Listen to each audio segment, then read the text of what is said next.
بسم اللہ الرحمن الرحیم۔ السلام علیکم۔ قصص الانبیاء سے آج ہم بات کریں گے حضرت صالح علیہ السلام کے بارے میں۔ جب قوم عاد کو حق تعالیٰ نے اس دنیا سے غارت کیا تو اس کے بعد قوم سمود نے ان کے شکستہ مکانوں پر قبضہ کر لیا اور ان کو از سر نو تعمیر کیا۔ یہ قوم بھی کثرت مال و کثرت اولاد سے گمراہ ہوئی اور اپنی دولت کے غرور پر نازاں رہتے تھے، بتوں کی عبادت کرتے تھے اور ظلم و فساد کثرت سے کرتے تھے۔ حضرت صالح علیہ السلام نے قوم سمود کو دعوت اللہ دی اور اس قوم سے کہا کہ اے قوم، اقرار کرو کہ خدا ایک ہے اور کوئی شریک نہیں۔ قوم سمود کے سردار بولے کہ اے صالح، اگر تم اللہ کی طرف سے پیغمبر بنا کر بھیجے گئے ہو تو ہم کو کچھ معجزہ دکھاؤ۔ حضرت صالح علیہ السلام نے کہا، تم بتاؤ کیا معجزہ دکھاؤں؟ یہ بات سن کر وہ آپس میں مشورہ کرنے لگے۔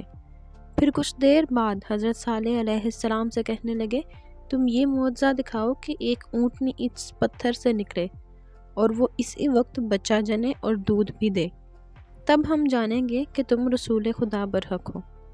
یہ گفتگو ہو رہی تھی کہ حضرت جبریل علیہ السلام نازل ہوئے اور کہا، اے صالح، تم ان سے اقرار کر لو، ان سے کہو کہ بغیر حکم خدا کے وہ اونٹنی کو نہ مارے اور سوائے دودھ کے اس سے کچھ نہ کھائیں، کیونکہ ان پر کوئی چیز حلال نہیں۔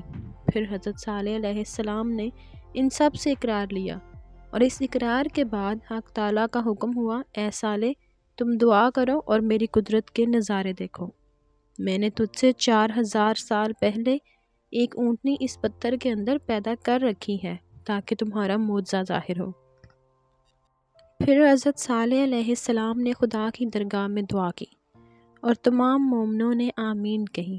اتنے میں ایک عجیب آواز اس پتھر سے نکلی، مان ایک اونٹنی نہایت خوبصورت اس پتھر کے نیچے سے نکل آئی، اور وہ اتنی حسین اور خوبصورت تھی کہ اس جیسی سارے عالم میں کوئی دوسری اونٹنی نہ تھی۔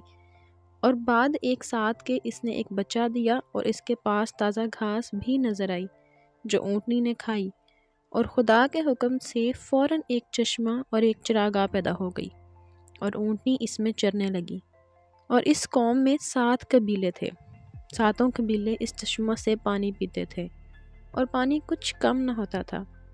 سارا بان اس اونٹنی کو اس چشمہ پر لے گئے اور اونٹنی نے چشمہ کا سب پانی پی لیا۔ پھر اس وقت حضرت صالح علیہ السلام نے قوم سے کہا، تم لوگ اس کا دودھ پیو۔ بس 7 قبیلے اس دودھ کے دودھ گھڑے بھر کر اور مشکیں بھر بھر کر اپنے گھر لے جاتے۔ اللہ تعالیٰ نے حضرت صالح علیہ السلام کو فرمایا، اپنی قوم سے کہہ دو کہ اس چشمے کا ایک روز اونٹنی کا ہے جس روز دودھ دوہا جائے گا، اور ایک دن ان کا ہے جس دن نہیں دوہا جائے گا۔ حضرت صالح علیہ السلام نے ان لوگوں سے کہا کہ خبردار اس اونٹنی کو کبھی مت چھیڑنا اور اس کو کوئی تکلیف بھی مت دینا، ورنہ اس کی پاداش میں خداوند کریم تم پر سخت عذاب بھیجے گا۔ یہ بات سن کر حضرت صالح علیہ السلام کی وہ لوگ اس اونٹنی کو پیار کرتے تھے اور بہت ہی حفاظت سے رکھتے تھے، اور اس کے دودھ سے مکھن اور گھی جمع کر کے شہروں میں لے جا کر بیچتے اور اس سے فائدہ حاصل کرتے، اور اسی وجہ سے وہ سب لوگ مالدار ہو گئے، اور اسی صورت میں تقریباً 400 سال گزر گئے۔ ایک روز حضرت صالح علیہ السلام نے فرمایا، اس مہینے کے اندر جس گھر میں لڑکا پیدا ہوگا اس سے ساری قوم ہلاک و تباہ ہوگی۔ تو اس کے بعد جس 9 عورتوں کے گھر میں بچے پیدا ہوئے اور انہوں نے ان کو مار ڈالا، اور ایک عورت نے اس لیے کہ اس کا کوئی اولاد نہیں تھی اپنے بچے کو نہیں مارا اور زندہ رکھا، اور اس کا نام قدار رکھا۔ جب وہ لڑکا بالغ ہوا، شہزور نکلا، اور باقی عورتیں جنہوں نے اپنے بچوں کو مار ڈالا تھا پشیمان ہوئیں اور کہنے لگیں کہ صالح کی بات جھوٹی تھی۔ اس سبب سے لوگوں کا ایمان حضرت صالح علیہ السلام اور ان کی اونٹنی سے ہٹ گیا، اور ایک روز وہ قدار اور ایک شخص کے نام اس کا مصدع تھا، اس کے ساتھ مل کر ہر قبیلے سے ایک شخص نے باہم متفق ہو کر خوب شراب پی اور اونٹنی کو مارنے کی اصلاح کی کہ یہ پانی پینے کے لیے جب کنویں کے کنارے پر جائے گی تو ہم اسی وقت اس کو مار ڈالیں گے۔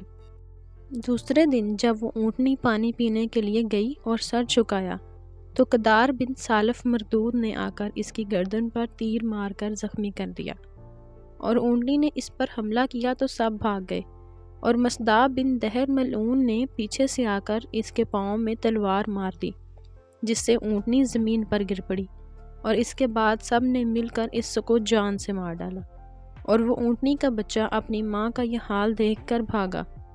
سب نے اس کا پیچھا کیا لیکن وہ اس کو پکڑ نہ سکے، اور وہ بچہ اسی پتھر میں چلا گیا جس پتھر سے اس کی ماں نکلی تھی۔ قوم صالحہ اگر شراب نہ پیتی تو ہرگز اونٹنی کو نہ مارتی۔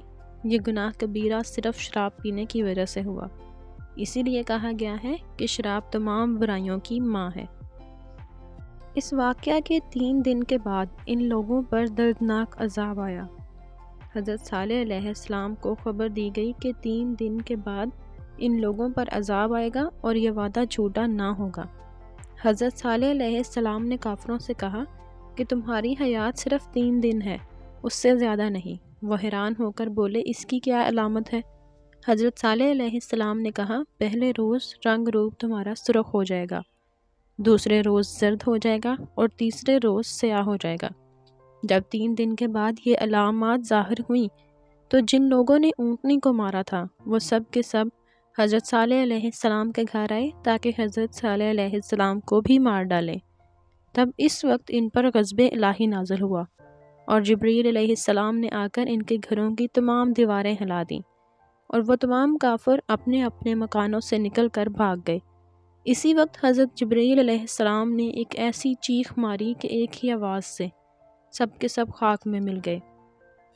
پھر ان 7 قبیلوں نے حضرت صالح علیہ السلام سے پوچھا کہ کس طرح ہم لوگ ہلاک ہوں گے؟ آپ نے فرمایا، ایک ہی آواز سے جبریل علیہ السلام کی، اور تم سب خاک میں مل جاؤ گے۔ یہ سن کر اسی وقت اس قوم نے ایک بہت بڑا کنواں کھودا اور اپنے بیوی بچوں کو اس میں رکھ دیا، اور ان کے کانوں میں روئی رکھ دی کافی زیادہ تعداد میں، اور اس روئی کو ان کے سروں پر بھی اچھی طرح رکھ دیا تاکہ آواز کانوں تک نہ پہنچ سکے، کیونکہ جب آواز کانوں تک نہیں آئے گی تو عذاب سے بھی نجات مل جائے گی۔ یہ تدبیر کر کے خود بھی اس کے اندر جا رہے۔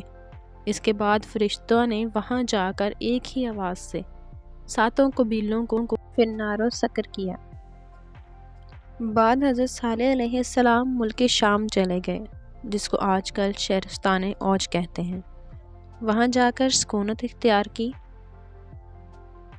بعد کافی مدت میں انتقال فرمایا، اور جامع مسجد کے دائنی طرف مدفون ہوئے، اور ان کے ہمراہ تمام مومنین بھی وہیں جا کر بسے اور سب وہیں مدفون ہوئے۔